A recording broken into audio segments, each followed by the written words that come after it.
새벽의 고요가 가져다준 에너지. 틈만 나면 자기 바쁜데 아침에 일어나는 게 왜 이렇게 힘든 걸까? 내 에너지는 어디로 다 휘발되는 걸까? 소비되는 만큼 충전은 되는 걸까? 그러던 어느 날 새벽 4시쯤 눈이 떠졌다. 평소 같으면 다시 잠을 청했을 테지만 유난히 정신이 말똥말똥했다. 출근할 생각을 하니 몸살이 오는 것 같아 홍삼 제조기에 데워져 있던 차를 따라서 식탁 의자에 앉았다. 정말 오랜만에 느껴보는 새벽의 고요였다. 너무 조용해서 귀에서 윙하는 소리가 들릴 정도였다.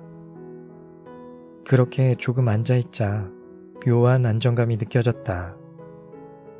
정말 오랜만에 갖는 혼자만의 시간이었다. 자연스럽게 그동안 쌓아뒀던 부정적인 생각과 불안한 감정을 스스로에게 솔직하게 털어놓았다. 곰곰이 생각해보니 내가 평소 새로운 환경에 빨리 적응하지 못하는 나 자신을 탐탁지 않아 했다는 걸 깨달았다. 다른 사람들을 보며 속으로 나도 저렇게 행동해야 하나? 저렇게 꾸며야 하나? 이런 식으로 말을 해야 했나? 라고 생각하며 나와 그들을 계속 비교했다. 그렇게 나 자신을 잃어가고 있었다. 아무것도 하지 않고 조용히 머릿속을 정리했던 그 새벽은 지친 나를 위로하는 시간이 돼줬다. 스스로 무슨 생각을 하고 무엇을 원하고 있는지도 잘 몰랐던 나에게 잠시 멈춰서 삶을 가다듬을 기회가 생긴 것이다. 떠오르는 아침 해를 바라보며 이렇게 속으로 외쳤다. 그래, 오늘도 화이팅이다.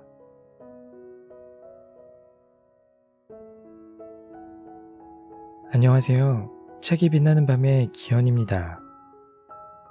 오늘 소개해드릴 책은 김유진 작가님의 나의 하루는 4시 30분에 시작된다 라는 책입니다. 김유진 작가님은 미국 2개 주에서 변호사 자격증을 취득하고 국내 대기업에서 사내 변호사로 활동 중입니다. 이 책에는 작가님이 오랜 기간 실천하고 있는 새벽 기상에 대한 내용이 담겨 있습니다.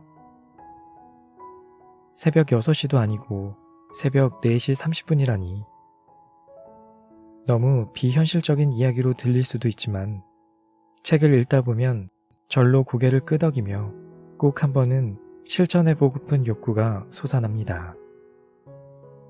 혹시 새벽에 문득 잠이 깼는데 이상하게 피곤한 게 아니라 정신이 또렷하고 맑았던 경험 혹시 있으신가요? 새벽을 내 편으로 만들면 맑은 정신으로 무슨 일이든 더 능률적으로 해낼 수 있을 것입니다.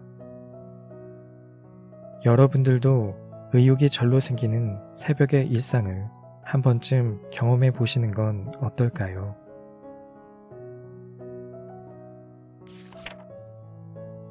최고의 경쟁자는 나 자신이다. 나는 운동을 참 좋아한다. 어떻게 보면 살면서 공부보다 운동에 더 많은 시간을 투자했을 정도다. 다양한 운동 중에서도 수영을 가장 좋아해서 뉴질랜드 생활에 어느 정도 적응한 뒤에는 당시 거주하던 시에서 운영하는 수영팀에 합류했다. 중학생 시절부터는 학교 운동부로도 활동했다. 잠깐 언급했지만 나의 아침형 라이프 스타일도 수영으로 인해 시작됐다. 초등학생 때부터 활동했던 수영팀이 시합 시즌에는 꼭 새벽 훈련을 했기 때문이다. 새벽 훈련이 없는 날에도 아침 6시 30분부터 학교 수영장에서 수구와 넷볼 훈련이 있었기에 나의 하루는 항상 오전 5시쯤 시작될 수밖에 없었다. 당시 나와 경쟁했던 아이들은 굉장히 키가 컸다. 어떻게 그렇게 빨리 성장하는지 몇 개월 간격으로 시합에서 만날 때마다 키가 더 자라 있었다. 힘도 굉장히 세서 그 아이들이 물속에서 팔을 한번 돌릴 때 나는 2번 돌려야 비슷한 속도를 낼 수 있었다. 이렇다 보니 아무리 열심히 해도 항상 예선에서 탈락했다. 이런 인종 간 신체적 차이는 당연한 일일 수도 있지만 당시 나는 시합을 마치고 항상 세상 끝난 듯 통곡을 했다. 이민을 오면서 언어 때문에 이미 또래보다 뒤처진다고 생각했는데 게다가 신체적으로도 밀린다는 사실이 너무나 괴로웠기 때문이다. 오기가 생겼다. 아무도 나에게 기대하지 않는다. 그들에게 나는 그저 영어도 못하고 체력도 모자란 외국인일 뿐이다 같은 생각이 나를 더 자극하면서 승부욕이 강해졌다. 그래서 이를 악물고 훈련에 쏟아부었다. 등교 전 2시간, 하교 후 저녁을 먹기 전 2시간을 연습에 집중했다. 주말에는 고강도의 웨이트 트레이닝으로 근력을 키웠다. 숨을 쉬려고 고개를 들었다 다시 물에 들어오는 시간까지 단축하기 위해 숨 쉬는 것도 참았다. 그렇게 연습을 하다 갑자기 어지러워져 수영장 밖에 구토를 한 적도 많았다. 울기도 엄청 울었다. 그래도 멈추지 않았다. 다른 선수들이 좋은 신체 조건으로 속도를 내는 걸 만회하기 위해서 내가 할 수 있는 일은 연습과 노력밖에 없었다. 수영 대회가 또 시작됐다. 작년에 만났던 상대 선수들은 키가 더 자라 있었다. 여전히 나는 그들보다 한참 왜소했다. 200m 자유형 시합에서 총소리가 울리고 힘껏 점프해 차가운 물속으로 들어갔던 그 순간이 아직도 생생하다. 이번에는 정말 잘해보고 싶다는 생각이 들었다. 수영을 할 때는 앞으로 나가느라 정신이 없을 것 같지만 사실 옆에 선수가 어떻게 수영하는지 다 보인다. 발은 얼마나 세게 차고 얼마큼 앞으로 갔는지 어느 정도 지쳤는지 다 파악할 수 있다. 이번에도 다른 선수들이 수영하는 걸 보니 작년과 달라진 점은 아무것도 없는 것 같았다. 여전히 다른 선수보다 한 번 더 팔을 돌려야 했고 한 번 덜 숨 쉬어야 했다. 그렇게 나는 옆내일 선수를 의식하며 속도를 맞춰 나갔다. 그런데 갑자기 상대 선수의 속도가 느려지는 느낌을 받았다. 그에 따라 나 또한 속도가 점점 느려지고 있었다. 그런데 숨을 쉬려고 고개를 돌릴 때마다 코치님과 팀원들이 응원하며 소리를 지르는 모습이 보였다. 평소 나에게 관심조차 갖지 않던 그들의 열광적인 반응이 다소 당황스러워 무슨 일이지? 싶었다. 하지만 이내 생각을 멈추고 숨도 쉬지 않고 앞으로 질주했다. 옆내일의 선수들이 시야에서 사라졌다. 아무도 보이지 않으니 겁이 났다. 얼마나 더 속도를 내야 하는지 감이 오지 않았다. 눈을 꼭 감고 마지막 10m 정도를 온 힘을 다해 물살을 갈랐다. 도착점이 어디 있는지도 보이지 않았다. 평소와는 다른 속도로 앞으로 나아가고 있었다. 경쟁 상대가 사라지니 저절로 몸이 가벼워지는 느낌이었다. 탁 하는 소리와 함께 팔로 터치패드를 치고 나서야 눈을 뜨고 물 밖으로 얼굴을 내밀었다. 경기 전광판에 내 이름이 뜨는 동시에 환호가 들렸다. 1등이었다. 1등으로 본선에 진출한 것이다. 예선과 똑같은 방법으로 본선에서도 1등을 차지했다. 그렇게 스스로의 한계를 깬 뒤로 나는 모든 본선에 진출한 것은 물론 뉴질랜드 전국 청소년 수영 선수권 대회에서 항상 1등, 2등을 다투는 선수가 됐다. 숨이 넘어갈 것 같은 순간에도 멈추지 않고 나의 한계점을 높이는 방법을 습득하자 내가 세운 기록을 깨고 또 깰 수 있었다. 잔혹하고 힘든 훈련의 보상이었다. 그때부터 나는 더 이상 그 누구와도 나 자신을 비교하지 않았다. 그 전까지는 항상 옆 선수를 따라가는 데 집중하다 보니 옆 선수가 힘이 빠져 속도가 느려지면 나도 같이 느려졌고, 내 한계를 넘어본 적이 없으니 스스로 얼마나 힘차게 나갈 수 있는지 알지 못했다. 그 누구도, 심지어 나조차도 몰랐지만 나는 누구보다도 훨씬 강하고 빠르다는 사실을 새롭게 깨달았다. 그리고 지금 걸어가는 길이 힘들고 어려울수록 더 큰 보상이 주어질 거라는 희망을 가지게 됐다. 옆 사람 보지 말고 내가 나아가는 방향만 보고 질주하자. 내가 힘들 때 스스로를 다른 사람과 무심결에 비교할 때마다 외우는 주문이다. 최고의 경쟁자는 바로 나 자신이다. 다른 사람이 아닌 내가 가는 길만 보고 가자.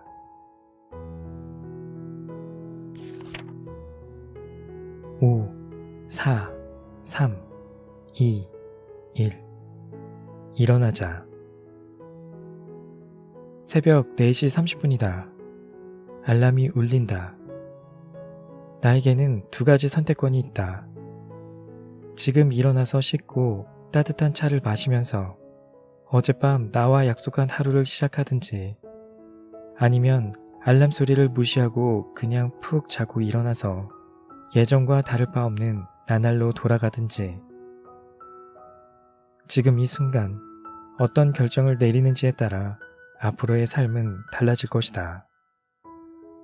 사람들은 침대에 누운 채로 자기 자신과 너무 많은 대화를 한다. 지금 일어난다고 뭐가 달라지겠어.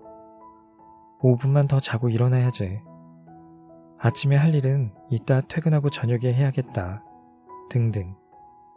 이런저런 핑계를 대며 자기 합리화를 하다가 다시 잠에 들어버린다.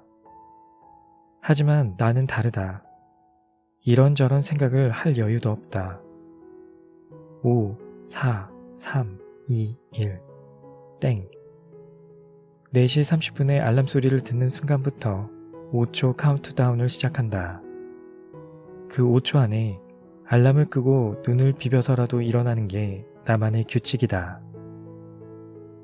아침 일찍 일어나는 데는 생각보다 특별한 비법이 없다. 그냥 아무 생각도 하지 않고 눈을 떠서 몸을 일으키는 것이 가장 효과적인 방법이다. 그렇게 해도 생각보다 힘들지 않다. 실제로 수면 전문가 닐 로빈슨에 따르면 피곤하다고 해서 알람을 끄고 다시 잤다 깨면 수면 사이클이 시작됐다가 갑자기 중단돼 온종일 피로를 느낄 수 있다고 한다. 너무 피곤해 일어나기가 힘들 때는 나중에 쉴 수 있다고 나를 다독인다. 잠은 출근하면서 버스 안에서 잘 수 있다. 지금 일어나서 밀린 일을 처리하고 주말에 푹 쉬면 된다. 아침에 운동하면 저녁에 친구를 만날 수 있다. 등을 생각하는 것이다. 그렇게 5초만 견디면 된다. 5, 4, 3, 2, 1. 일어나자.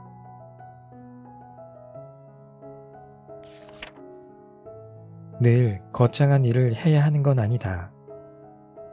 사람들은 내가 아침에 일찍 일어나니 특별한 하루를 보낼 거라고 생각한다. 또 새벽마다 엄청난 일을 해낼 거라고 여긴다. 사실은 그렇지 않다. 나는 매일 같은 시간에 눈을 뜨고 매번 같은 순서로 차를 마시고 출근을 준비하며 하루를 시작한다. 내 일상은 매뉴얼처럼 반복적이고 심심하고 평범하다. 만나는 사람은 물론 그들과 나누는 이야기도 늘 비슷하다. 하지만 이렇게 반복되는 일상이 지루한 건 아니다. 하루에 변함이 없다는 점을 활용해 조금씩 삶에 변화를 줄 수 있기 때문이다. 나는 아침 일찍 일어나 생긴 여유 시간에 책을 읽고 글을 쓰거나 등산을 가고 골프, 수영 같은 운동을 했다. 또 영상을 편집하거나 유명인에게 이메일을 보내기도 했다. 이렇게 규칙적인 일상 곳곳에 특별한 이벤트를 채워 넣었더니 하루가 달라졌고 그 안에서 설렘과 즐거움을 찾았다. 새벽 기상은 나에게 삶을 변화시키고 싶다는 의지를 불어넣었다. 나에 대해 곱씹어보는 시간이 늘어나다 보니 자연스럽게 스스로 부족하다고 생각하는 부분을 보완하고 싶어진 것이다. 이를 위해 지금 할 수 있는 작은 일들이 무엇인지 찾아보고 과감하게 시도할 용기도 생겼다. 그래서 춤을 배우고 뮤지컬에 도전하고 해외 선교를 다녀오고 다이어트도 해봤다. 그러자 인생이 더욱 즐거워졌다. 조금씩 무언가를 계획하고 실패든 성공이든 그에 따른 결과를 얻다 보니 또 새로운 나를 발견하는 선순환 구조가 만들어졌다. 많은 일들이 생각보다 어렵지 않을 뿐만 아니라 마음만 먹으면 성장할 수 있다는 사실을 깨달은 것이다. 잘 생각해보면 항상 특별한 동기가 있어서 어떤 행동을 하는 건 아니다. 자신을 성장시키는데 특출난 계기나 이유는 필요 없다. 새벽 기상도 마찬가지다. 아침 일찍 일어나서 대단한 일을 해야 한다는 강박관념에 사로잡힐 필요는 없다. 새벽 기상으로 얻은 인생의 보너스 타임은 마음대로 사용해도 상관없다. 중요한 것은 당신이 피곤함을 무릅쓰고 일찍 일어났다는 것이지 그 시간에 얼마나 위대한 일을 했느냐가 아니다. 새벽 기상을 통해 생활 습관이 달라지면 특별한 일을 하지 않아도 지금과 다른 삶을 살 수밖에 없다. 아무 이유 없이 실천한 사소한 행동으로 자연스럽게 더 나은 내가 될 수 있다는 자신감을 찾을 수 있기 때문이다. 생각보다 나 자신이 훨씬 괜찮은 사람이라는 사실을 직접 느끼는 것이다. 그리고 이렇게 습관을 바꾸면 추구하는 가치가 달라질 뿐만 아니라 주어지는 기회도 달라진다. 그토록 찾아 헤매던 꿈, 목표, 동기, 꾸준함 역시 함께 따라온다.